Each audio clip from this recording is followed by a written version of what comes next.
শ্যামলী আলতা পায়ে ঢুকতেই চন্দাশিস ওকে টানতে টানতে ঘরে নিয়ে চলে গেছে। দরজা বন্ধ করে দিয়েছে। ঘরটাকে দেখাচ্ছে কীভাবে সাজিয়েছে। সেগুন কাঠের খাট, বিছানা, নরম গদি, ওয়ার্ডরোব খালি করে দিয়েছে। ওদের বিয়ের ছবি বাঁধিয়ে রেখেছে। অনেক আশা ওর সাথে সংসার করবে, কিন্তু শ্যামলী কিছুতেই ওকে স্বামী হিসেবে মেনে নিচ্ছে না। ও কৈতর গ্রামে ফিরে যেতে চায়।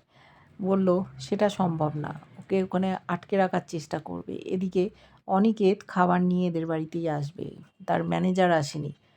অন্য কাউকেও বলতে পারছে না, নিজেই এসছে। এসে এদিক ওদিক তাকাচ্ছে, খুঁজছে শ্যামলীকে। তারপর যখন জানতে পেরেছে যে বরের সাথে গেছে ঘরে, ও খাবারটাই হাত থেকে ফেলে দিয়েছে। টাকা পয়সা চেয়েছিল। পরের দিন আবার 40 জনের খাবার অর্ডার করেছে ইন্দাশিস। শ্যামলী সমস্ত কথা বলে ঘর থেকে বেরিয়ে এসে খাবারের ডাব্বাগুলো দেখেছে, জানতে চেয়েছে কে এসেছিল।